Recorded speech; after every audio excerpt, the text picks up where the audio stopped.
Chcesz kupić sobie nową grę? Kupuj tanio i bezpiecznie na Enebie. Tysiące gier w najniższej cenie. Koniecznie w zakupie korzystaj z naszego linku Zająca, który przeniesie cię do świata najtańszych gier. Nie ma żadnego, kupuj na Enebie. Szanowni drodzy widzowie, witam serdecznie. Oj, jakaś kozacka armia nam pod Kijowem stoi. No niestety, jest jak jest. Witam szanownie, salam alejkum, aweja. Na dzisiejszym odcinku, gdzie na rozgrzewkę mamy wielką bitwę od Kijów. Sam Bogdan Chmielnicki przypatajał pod nasze miasto i nawet... Co są te wozy wasze? Mam nadzieję, że te wozy, które my możemy rekrutować, te husyckie, bo to są kozackie, jakbyśmy mieli te husyckie, jak z Carsą Total War, to one robią robotę, a to? Kuba, jakąś na taczkę jakieś paliki założyli i myślą, że to zatrzyma naszą husarię. Nic bardziej mylnego. Na wstępie, może nie klasycznie, bo w sumie rzadko to robię, podziękuję wszystkim patronom, którzy wspierają Zajączka w systemie Patronite, subskrybują na Twitchu. Czy ty masz 116 husarzy? Nie, to jest 116 rajtarów, jacie. Subskrybują na Twitchu, czy wspierają na YouTubie, na głównym kanale. Także dankeschön wszystkim wspierającym Zajączka. Przypominam, że dla tych osób są specjalne, dodatkowe serie dostępne na Discordzie. Także warto, polecam. Rozpocznijmy bitwę. Wroga armia powinna zgodnie z zasadami Mediewala wycofać się spod murów, żeby stoczyć z nami pojedynek tam troszeczkę dalej. Zobaczymy, jak to działa. Zobaczymy też, czy nasi strzelcy, nie wiem, czy wy będziecie mieli ich zasięgu. Chciałem zobaczyć, czy oni z tych wyższopoziomowych murów mogą już prowadzić normalnie ostrzał. No generalnie będziemy czekać na nasze posiłki. Niestety nie macie wroga w zasięgu, a wróg, tak jak myślałem, się cofa. Pytanie, czy on te wozy husyckie, one są mobilne? O! A on to ciągnie w ten sposób. Jakby to była artyleria. Kozackie wozy taborowe, lód ognisty. No dobra, te wozy nad Sarsdą były z kolei nieruchome. Oj, bo te nasze posiłki to tak wychodzą ze wszystkich kierunków i posiłki wroga wychodzą. Patrzcie, jaka bitwa, rozumiesz? Tam nasza główna armia Jeremiego Wisiewieckiego, tu przychodzą posiłki kozackie, tu znowu przychodzą nasze posiłki, tu jest armia wroga, a tu jest oblężony nasz Kijów. Polskie sztandary przechodzące przez bramy kijowskie. Musimy poczekać, aż te posiłki nadejdą, spróbuję ewentualnie przechwycić tych kozackich chłopów, którzy schodzą ze wzgórza. Co my tutaj mamy? Tu w ogóle działa ciągniemy, zobaczymy, jak działa tutaj, działają na tej modyfikacji. Jak działają na tej modyfikacji, kolejny mało śmieszny żarcik. Zaserwowany przez znajomego zająca. Wy nie macie ich w zasięgu? Oj, te działa aż takiego zasięgu nie mają. To są serpentyny? Tak, to są serpentyny. No trochę to potrwa, zwłaszcza z Jeremi przez cały Kijów przejdzie. O, ty, bo kozackie działa się odezwały. Ja wyszedłem częścią armii sprzed tego i... Wow, ale ładny dźwięk był, aż tam ze wzgórza było słychać. To musimy się schować za murami w takim razie. Wracamy do środka. Do środka, panowie! Bezpośredni szturm na Kijów to był błąd Bogdana Chmielnickiego. Nasze posiłki właśnie w tym momencie przechwytują posiłki kozackie. Czerń, kozacy zaporowscy. A nasza gwardia generalska od razu husarę niech szarżuje. A nasi strzelcy konni niech fokusują wrogą piechotę. Wstrząśnięci, niezmieszani. Kolejny mało śmieszny żarcik. Tam nasza artyleria ciągnie, żeby zacząć ostrzeliwać główne siły nieprzyjaciela. O, właśnie z tego wzgórza tam. Leci szarża naszej husarii, pierwsza podczas tej bitwy. Naprzód husaria, uderzać Polacy. Dobrze, jak podskoczyli od razu idealnie na plecy. Opanowanie? Nic bardziej mylnego. Wahający się i zaraz będzie... Oj, bo wy szarżujecie na nich, wy mieliście strzelać. No cóż, to już zaszarżowaliście. Dobra, wstrzymajcie ostrzał. I lecimy... O, właśnie, bo tu wroga... Czekaj, bo tam armia Jeremiego musi się pośpieszyć. Zdecydowanie, bo Bogdan Chmielnicki zaczął działać. I wychodzimy naszymi jednostkami z powrotem z miasta. Co my tutaj mamy? Piechota zaporowska. A jakbyś przedłużył tą szarżę naszych pancernych na piechotę zaporowską, dając czas rozstawienie się. Właśnie, bo póki oni maszerują, upadek wrogiego generała, jakiś tam kapitan, bo działa mamy odsłonięte. Mamy odsłonięte działa. Strzelaj w straż hetmańską, może tam Chmielnicki dostanie strzałą, znaczy pociskiem. Dobra, kawalerię poszli dalej. Poszli dalej kawalerię. Strzelcy... Byście mieli teraz w zasięgu oponentów. tą stronę kawalerię. Działa bronić! Trafiliście? Nie trafiliście. Oho, pierwsze chorągwie docierają kawalerii. O to chodziło, tego chciał. No coś tam trafiliście. No niestety nasze serpentyny stankują szarże Chmielnickiego prawdopodobnie. Ale dobrze, być może taki był plan. Być może taki plan mieli polscy oficerowie, co by przywódcę tej... Jak te jednostki wyglądają? Dobra, tylko ten jeden taki wyglądał zmarnowany życiem. Być może taki był plan, żeby ściągnąć Chmielnickiego prosto pod kopię polskiej husarii i polskiego oddziału pancernych i zdusić bunt w zarodku. Dobra, rozstaw tutaj naszą kawalerię, będziemy dalej szturmować na przedmieściach Kijowa. Pokaż. Te działa z uśmiechem na twarzy stankują tu damagę. Dobra, teraz spróbujcie odskoczyć, żeby całej nie tracić. A tu nasza husaria na plecy wjeżdża. Może to nie była idealna szarża? Ich jest 56. Dobra, tutaj ten Stanisław Potocki, ta? Potocki raz czmychnął przed wojskami Chmielnickiego. Tylko po to, żeby teraz z nim stoczyć pojedynek wręcz bezpośredni. Dobra, nasza piechota do przodu. To co są? Spieszane Dragona i piechota niemiecka. Dobra, cisnąć tutaj. Pancerni i Potocki. Widzę, że Chmielnicki próbuje się wycofać. Wróćcie do dział. No trochę szkoda, żeśmy ich tyle stracili. Ale nie spodziewałem się, że rzuci się głównymi siłami na nas. I a nasza armia wyszła też z miasta. Ty no, bo Chmielnicki wam ucieka. Czego wy go nie ścigacie? Czego Chmielnickiego nie ścigacie? Ścigaj Chmielnickiego. Działa serpentyny. Ile? Nie wiem, chyba tylko jedno, gdzie będziecie mogli obsługiwać 5. Tylko jedno. Nie wiem, czemu go przestali ścigać. Ja się zajmowałem rozstawianiem tam piechoty. Poczekajcie, bo tu straszny burdel się zrobił z tymi jednostkami. Weźmy całą naszą piechotę. Szkoda, że Potop wykorzystuje EOPA, a w EOPie chyba jest ta możliwość, że jednostki się automatycznie segregują. Albo na EURze to było? Kurde, już mi się mylą te modyfikacje, ale wiem, że któraś modyfikacja talworowa ma taki feature, że jak masz taki burdel w armii, to on automatycznie ci segreguje, że na początku są generałowie, potem powiedzmy kawaleria. Znaczy, zawsze można to robić ręcznie, no ale w naszym przypadku fajnie, jakby to się samo automatycznie segregowało. Można też w czasie bitwy, nie? Robisz grupę, potem odgrupujesz i oni ci się rozstawiają. W sensie kumulują. No rozumiesz, o co chodzi, na pasku się rozstawiają, po co się pytasz? Totalen Krieg. Przepraszam. Piechota, dobrze. Są, co?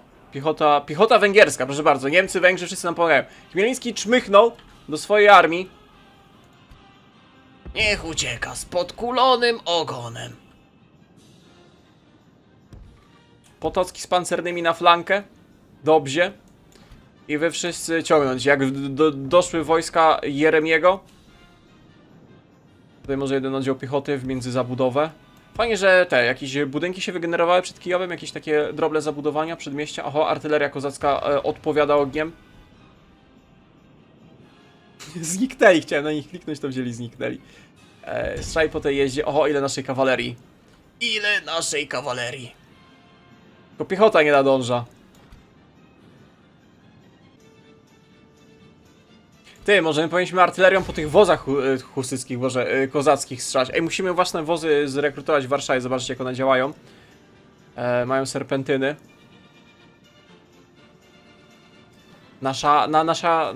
Nasza kawaleria aż nie może się tam doczekać. Oni już by chcieli rzucić szarżę. Ja rzucę tą szarżę, tylko niech piechota się nasza rozstawi.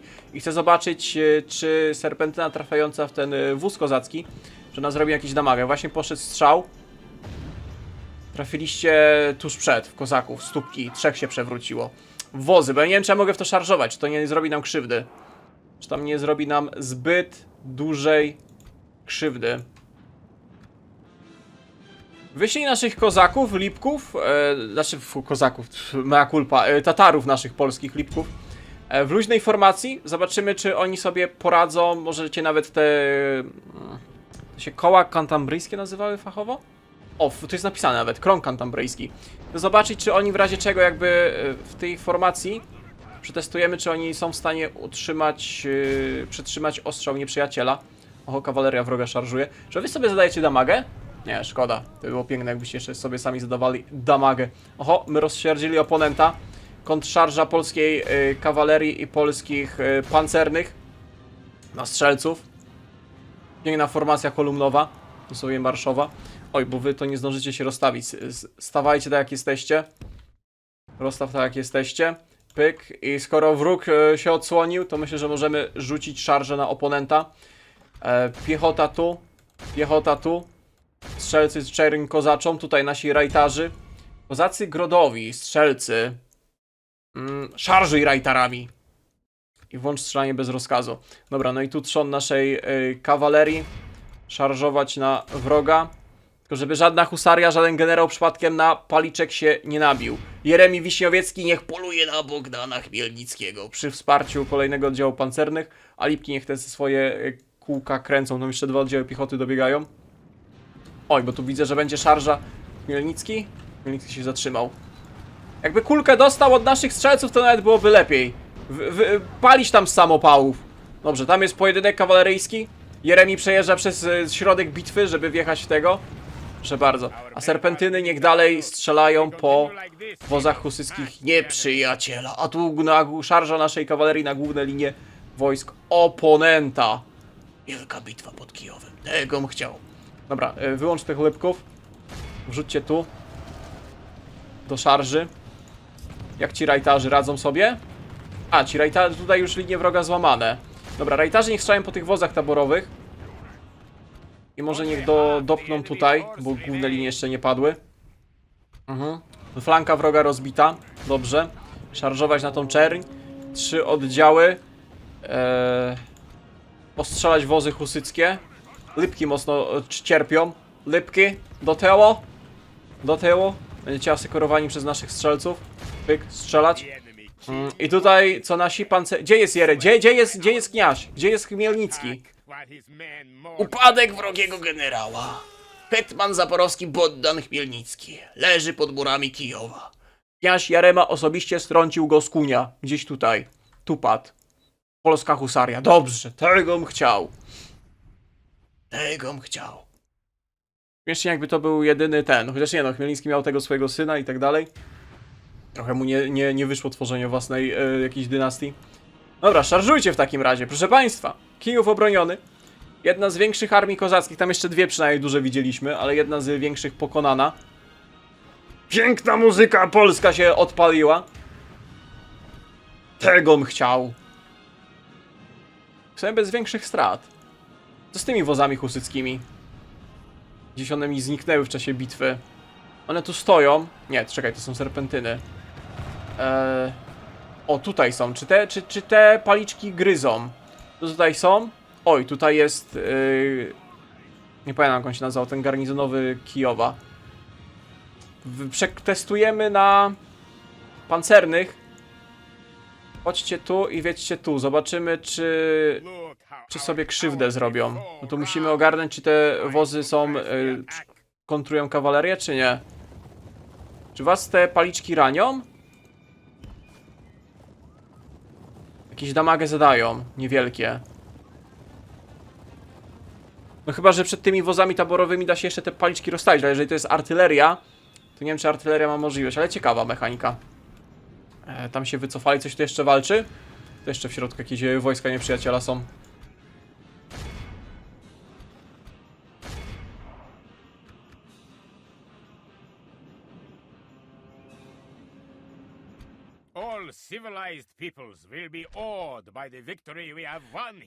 Cała wroga armia rozbita bez większych strat. To był Antoni Antyszkiewicz, ci rajtarzy, co się bronili w Kijowie. I możemy teraz puścić kontrofensywę, bo jest kniaź Jarema, król Kazimierz z 11 000. Nie no, execution. Za duże są. Normalnie powinniśmy brać te szekle. Normalnie powinniśmy brać. Bo te armie wroga to są takie motłoch chłopski, dosłownie w większości, a takie ceny są za nich. Antonian Tyszkiewicz. Dobrze, bardzo dobrze. O to chodziło. Miłościwy królu. Właśnie, bo co my mamy? Mamy jedną armię, tu jest druga, trzecia. W ogóle śmieszne jest to, że my z tego fortu możemy z artylerią wbić na Sicz Zaporowską. Jeszcze w tej samej turze to szturmować. Kusi taki mały wypad z tego naszego kudaku. Ale póki tam siedzą bezpiecznie, to niech siedzą.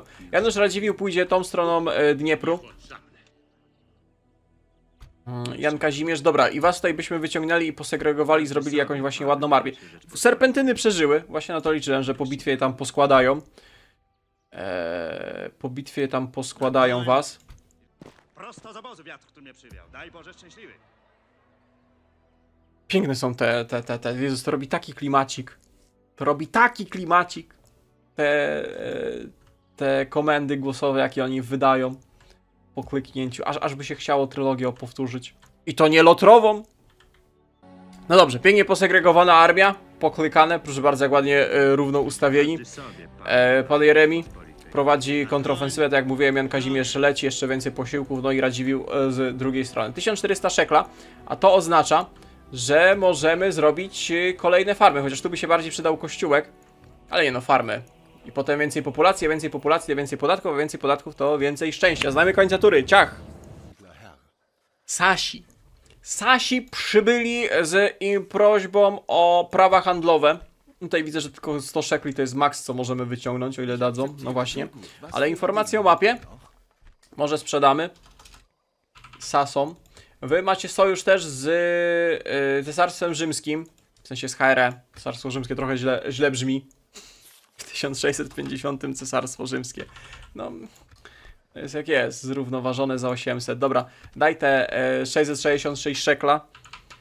Farmy trzeba zacząć budować. Spichlerz Europy. Polako stupido. Polska żytem stoi.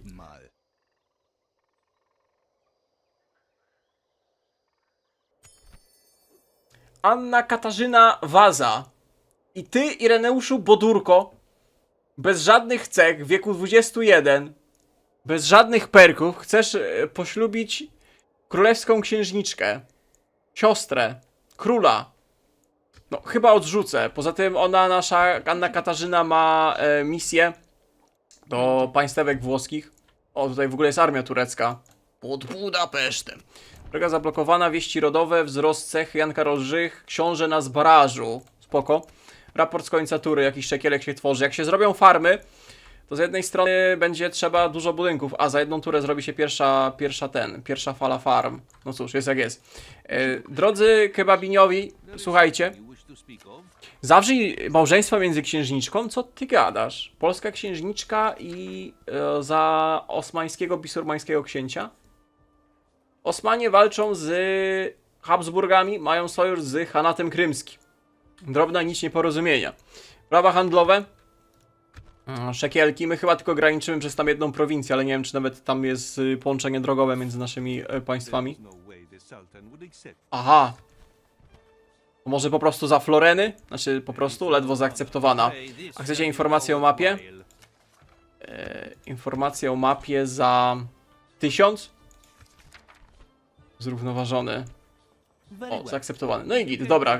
Anna Wazówna nam załatwiła kolejne szekle i umowę handlową z Turkami. Graniczymy przez Poberże? Poberże, sorry, mea culpa. Poberże, ale żadna droga bezpośrednio nie prowadzi na kontrolowane przez Turków, Osmanów ziemię w postaci Budziaku. Droga idzie na Zaporoże. Bo wozy handlowe nie będą lecieć. No chyba, że odbijemy Zaporoże. No to wtedy tutaj pewnie z portów krymskich będą płynąć sztatki handlowe do Konstantynopola. Oho, mamy kolejną dużą armię kozacką. Każdy sobie panem w Panie Janie Kazimierzu, dostaniesz wsparcie w postaci... To jest armia, co jest? Drobnego buga znalazłem, bo stanęła nam armia jedna jednostka, która się nie zmieściła w armii Jeremiego za zamkiem i tak jakby nie mogę na nią kliknąć, bo cały czas mi pokazuje zamek. Jakby tu była pełna nasza armia, na przykład jakby Jeremi tam stał tą swoją armią, to mi się rozsierdził. Bo nie idzie go kliknąć. No i ta armia tu będzie stała po wsze czasy, no chyba, że się zbuntuje czy coś. Ty, prawie Jan Kazimierz, trzeba uważać. To by było głupie, jakby namutnął król. Dobra, czy my chcemy kolejną bitwę z kozakami to toczyć? Paweł Tetra. No, Jeremi Wiśniowiecki jest stworzony do tego, zaprojektowany. Ale pacyfikować, a im szybciej spacyfikujemy powstanie kozackie, tym szybciej będzie można ewentualnie bronić się przed Moskalami, czy potopem szwedzkim, albo zdradą brandenbursko-pruską. Ciekawe, czy będzie chciał się bić, czy ustąpi pola? Chce się bić! chce się bić. 3-2. Więcej dział, więcej piechoty, trochę kawalerii i więcej gówno piechoty. Widzi mi się piękna szarża, tylko żeby jeszcze mapa była dobra. No dobrze, druga wielka bitwa z kozakami, już dalej w głąb terenów zaporowskich. Zobaczymy, czy nasze serpentyny dosięgną wojska nieprzyjaciela. No wróg stanął na wzgórzu. Wróg stanął na wzgórzu. Ale chyba planuje z niego zejść. Dobra, wykorzystamy ten moment, żeby troszeczkę wyrównać linię naszej piechoty.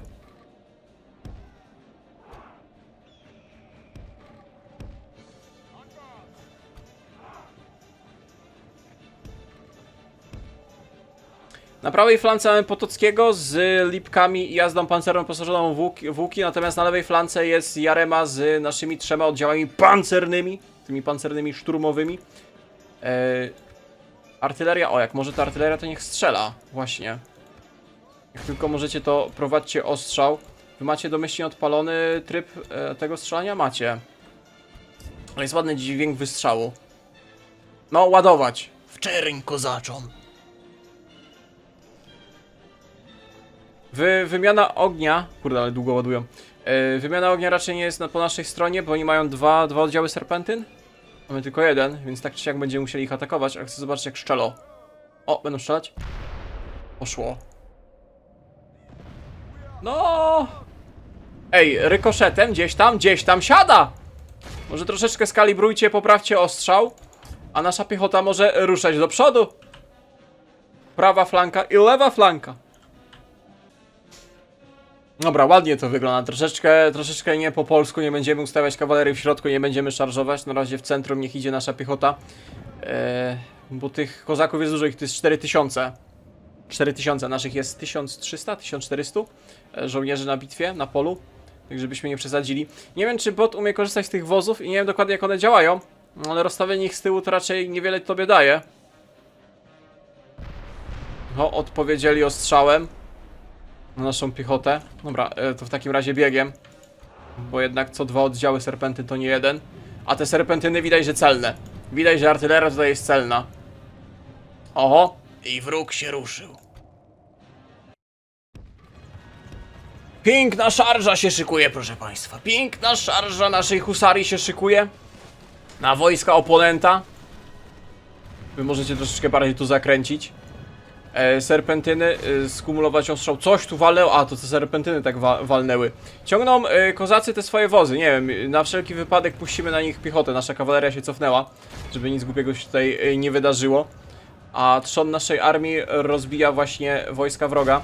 Zacznijcie puszować do przodu, skumulujcie ostrzał tej naszej głównej linii piechoty na tej flance, a zabezpieczajcie po prostu szarże naszej kawalerii.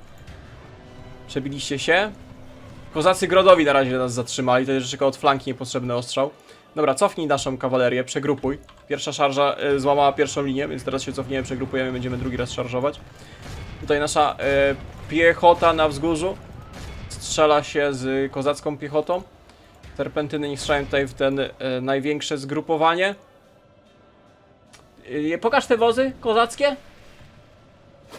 Nie wiem co oni robią, oni strzelają, oni damagę robią. Nie wiem, nasza piechota w to wbiegła. Zaszarżę jeszcze raz. Na kolejną linię. Dobrze, wy chyba wystarczająco blisko podbiegliście, a wy w ogóle nie podbiegliście. Akurat nie jest dobre. Strzelać tu, strzelać tutaj i serpentyny gdzieś tu w ten środek prowadzić ostrzał. Dobrze, tegom chciał. I kawaleria, która się przedarła na plecach, atakować. Myślę, że lipki też mogą zaszarżować tutaj w ten środek. Może nie w te wozy, ale tutaj mogą zaszarżować. Dobra, ostrzał tu, ostrzał tu. Tu walczą do śmierci, do samego końca. Jeszcze z tej strony jedzie atak. Chmielnicki mi chyba kable od słuchawek gryzie, bo drugi raz mi dźwięk wyłączyło. Także wracając do wielkiej szarży, nasze lipki wjechały na plecy i rozbiły tą centralne zgrupowanie wojsk nieprzyjaciela. Proszę bardzo, polscy Tatarzy wjechali w sam środek, a nasza główna trzon naszej kawalerii, czyli husaria, flankowały od lewej strony. Dobra, to nasza piechota ładnie rozstrzeliwuje to, co zostało. Skumulujcie ostrzał na tej piechocie. Dobrze. To co zostało, strzelajcie. W sumie co zostało? Tam na wzgórzu coś jeszcze walczy. Harcownicy. Kawalerią to dobić. Panie Jeremi piękną szarżę żeś przeprowadził, a Stefan Potocki pięknie pilnował flanki i centrum.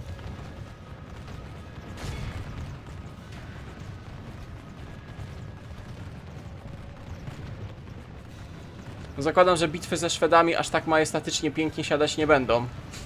Zakładam, że tak nie będzie. Dobra, chyba już wszystko spanikowało poza tą jedną oddziałem strzelców, którzy walczą z naszą piechotą. Wyślij drugi oddział piechoty i nasi strzelcy niech sfokusują na nich swój ostrzał. Celować tylko w ten oddział kozacki. Również spanikował. A, tam generał na wzgórzu, proszę bardzo, Czmycha. Czmycha pozostawił swoją armię, a teraz próbuje czmychnąć z pola bitwy. Nic bardziej mylnego, dogonić go. No i mamy zwycięstwo, jeszcze ci kozacy otoczeni z każdej strony przez tą naszą kawalerię dobijającą uciekinierów. Generał uciekł, trzeba go dogonić, dobić, żeby nic nam nie czmychnęło z pola bitwy. Póki co chyba największe straty, ale de facto szturmowaliśmy wzgórze. Wojsko Polenta i trzon naszej armii stanowiła piechota, która się strzelała. Kawaleria tylko gdzieś tam flankowała i w odpowiednim momencie dała nam zwycięstwo. 10 000! 10 000 za jedną z głównych armii kozackich. Execution. Jak Jaś Jarema palik na ostrzu. No dobra, będziesz tym kniaziem Jaremą. Szedł dalej w kierunku Siczy Zaporowskiej. Jan Kazimierz ewentualnie będzie osłaniał twoje flanki. Ambitny, mocny taktycznie, mocny na murach. Młot na kozaków niedoceniony. Jak niedoceniony? Proszę bardzo. Lojalność -2. Proszę się nie buntować. Główną naszą armię prowadzisz. Pan Radziwiłł? Lojalność pana Radziwiła? Stosuje się do mandatu niebios bez oznak radości. Mandatu niebios nie posiadamy, natomiast posiadamy autorytet władzy królewskiej. Garnizon w Smoleńsku? W razie czego jest?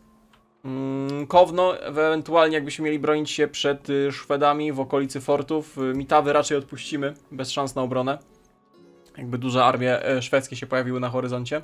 No i mamy 2600 szekla zajęczego, które możemy na przykład w Kownie przeznaczyć na farmy. I w Wilnie farm nie zbudujemy, natomiast w Mochylewie białoruskim zbudujemy farmę.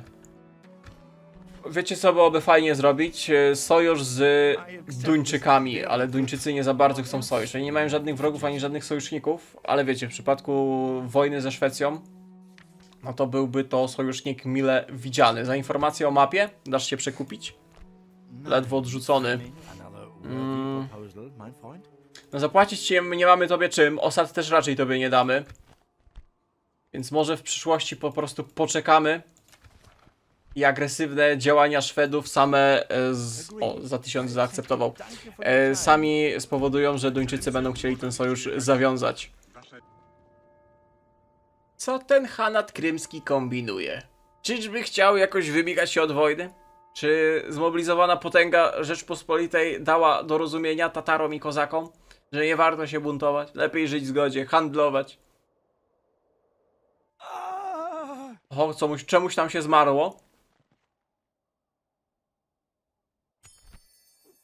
Zostawcie Annę Katarzynę, 50-letni Aureliusz Morsztyn. Piękne cechy. Raczej podziękujemy za takiego generała. Wykryta agenta, proszę bardzo. Hetman Kozacki w Brecławiu miał swojego agenta. Został znaleziony, wykryty. Raport budowlany, proszę bardzo. Polska żytem stoi. Ile farm się pobudowało. Mam nadzieję, że to odda szekle i będziemy ładnie zarabiać. No i że przyrost populacji podskoczy. Było chyba 0,5%. W Toruniu dalej jest 0. No nie wiem. Ale ważne, że jest drobny progres. Wieści rodowe, powiększenie świty, skarbniki, machin, inżynier machin oblężniczych. Raport z końca tura 1600. Ważne, że już nie jesteśmy na minus, tylko gdzieś tam powoli, szalom. Powoli gdzieś tam szekielek zarabiamy. Panie Jeremi, proszę przewodzić. Co my tutaj mamy? Wycofujące się armie kozackie? Na koń. Patrz, oni chcą się bić. Tą stopą zdepcze mnie przyjaciół naszych. Zdepcze mnie przyjaciół, oni chcą się bić. Wydaje mi się, że jest trochę za mały brak balansu. W sensie, że ta nasza Rzeczpospolita dosłownie gniecie tych kozaków.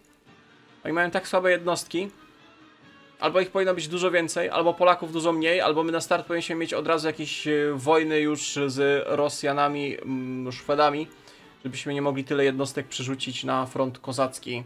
Nawet jeszcze zostawiliśmy przecież w garnizony w Smoleńsku i w Kownie, w razie czego. A tu mamy de facto 3 armie, które całkowicie masakrują kozaków. Tatarzy uciekli.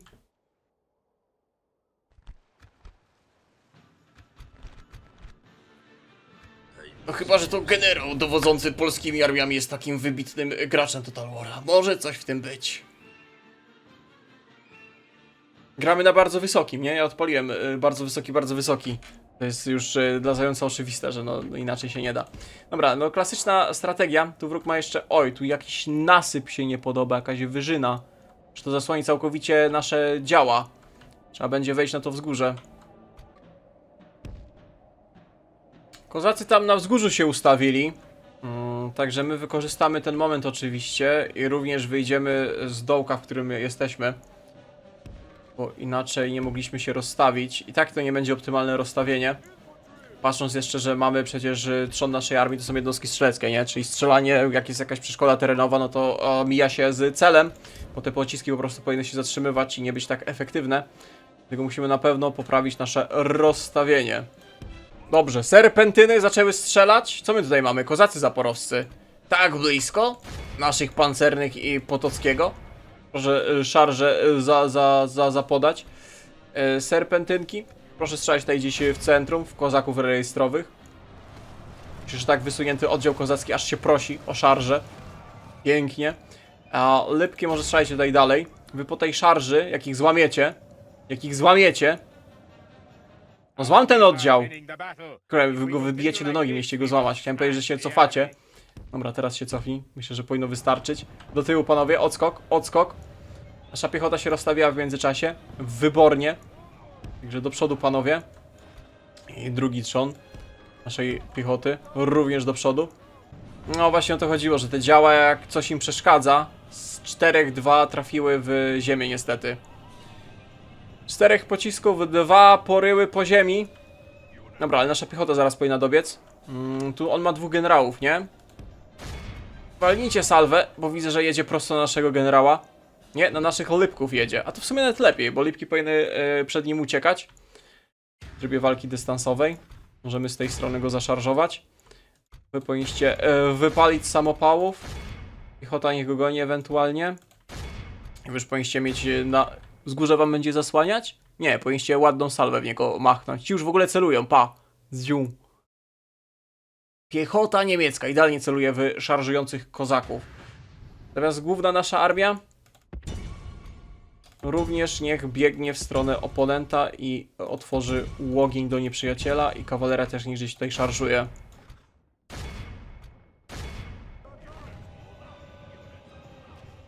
Lipki? Halo, Lipki? Do tyłu! Do tyłu tymi Lipkami. Dobrze, dobrze. Zbejtowaliście kolejnego kozackiego generała. Dobra, straż hetmańska. Piechota to jest wybranicka. Piechota wybranicka niech się cofnie. A wystrzelać powiedzmy tutaj. Tu nasi pikinierzy powinni sobie poradzić. Lipki wrócić. Zrobiliście, odciągnęliście nieprzyjaciela. A, tu przegapiliśmy szarże kawalerii na główne siły nieprzyjaciela. Oho. Ty, wytrzymali szarże do tyłu. Do tyłu i wy mocno cierpicie przez generalską straż przyboczną nieprzyjaciela. Oj, ta bitwa będzie bardziej zacięta, bo tutaj teren nam niesamowicie nie sprzyja. Rozstaw się tu i strzelaj po tych. Pyk. Tutaj nasz generał walczy.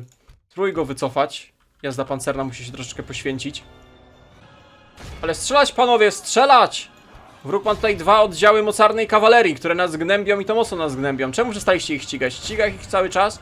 Wy się rozdawiliście to ostrzał. O, uciekli. Dobra, to walczcie na razie tutaj. Tylko niech ta piechota ściga. Upadek wrogiego generała, dobrze. Jeden z 2. Iwan Sirkopolek. W sumie mamy jeszcze oddział, który bronił serpentyn przed ewentualnym atakiem kawalerii. Serpentyny tu strzelać. Patrz, ta piechota zaporowska. A nie, to są jacyś strzelcy Mołojiców. Oni wytrzymali drugą szarż naszej kawalerii. Niesamowite. Dobra, już powinniście stać i chyba ich wybić w miejscu. Okej, wy na serpentyny się rzucać i piechota nasza spieszona Dragonia do przodu. Bardzo niekorzystny teren, żeśmy musieli cały czas pod tą górę szarżować, ale się przebiliśmy. W końcu nasza husaria się przebiła. W końcu nasza kawaleria przy drugim nawrocie szarży przebiła się przez piechotę nieprzyjaciela. No i teraz rozbija to, co zostało po bitwie. Drugi generał, Stanisław Michał Krzeczowski, również Polek. Dobra, to jak generałowie wroga polegli, to tych chłopów kozackich ścigać już nie będziemy. I tak tylko 84 przeżyło. Dobre zwycięstwo. Czyżbyśmy mieli otwartą drogę na stolicę nieprzyjaciela? A tam jeszcze garnizon obok stacjonuje nasz. Dokonanie egzekucji. Co my tutaj mamy? Sieć Zaporowska. Hetman Zaporowski, Tymoflej Chmielnicki. Hetman wojsk zaporowskich, następca Bogdana Chmielnickiego. Jakie w ogóle mamy religie, bo nie sprawdziłem? Katolicyzm, prawosławie, muzułmanie, poganie, Rzymianie, luteranie, kalwyni oraz anglikanie. No cóż, w następnej turze Jeremi będzie pod Siczą Zaporowską. Jak patrzyłem, to macie co najmniej 2 osady. Już jest Krim. Jest Krim, no w stronę... Każdy sobie. Czyli ta druga osada musi być po drugiej stronie rzeki. Tutaj... A, Włódniak jaki garnizon stacyjny, proszę bardzo. Możemy oblegać zamek? To jest zamek, nie? Fort, 3 tury. Miasto i łyczką krwią puści. Trzymaj oblężenie. Wsparcie idzie. Ty masz być zarządcą Kijowa, a tego Antoniego Jana Tyszkiewicza, który na początku bronił Kijowa, byśmy wyciągnęli. Bo ty masz gwardię w postaci Rajtarów. I to jest dla nas unikalne. Chyba tylko jednego takiego generała mamy. To bym chciał, żebyś dołączył, powiedzmy, do Radziwiła. Wspierał go swoją specjalną piechotą. Każdy A Jan Kazimierz? naszej Rzeczpospolitej. Też niech leci w kierunku Siczy Zaporowskiej. Zdławienie rebelii kozackiej to będzie jedno. Potem trzeba będzie tutaj kościółki pobudować, kapłanów poprzerzucać, porekrutować, ustabilizować ten region, bo widać, że im dalej na wschód, tym bardziej napięta atmosfera w tych miastach. Ten Kijów to jest strasznie nieszczęsny. Nie dość, że mała populacja, 0 przyrostu populacji. No ale to jest 43% naszych. Co oni tacy rozsierdzeni przez niepokoje religijne? Kościółki pobudować, kapłanów powystawiać. A bo tu jest pływalny Dniepr jest. O proszę. No dobrze, ale myślę, że na dzisiaj wystarczy. W kolejnym odcinku prawdopodobnie będziemy kręcić fabułkę naszą szturmową na Sicz Zaporowską. A z drugiej strony będziemy, nie wiem gdzie to jest osada, najwyżej drogą pójdziemy. Będziemy kolejne miasto szukać kozackie za pomocą armii Janusza Radziwiła. Dziękuję za oglądanie, dziękuję wszystkim, którzy oglądali do końca. Przełamałem komentarze, łapki w górę. Do następnego. Cześć, cześć.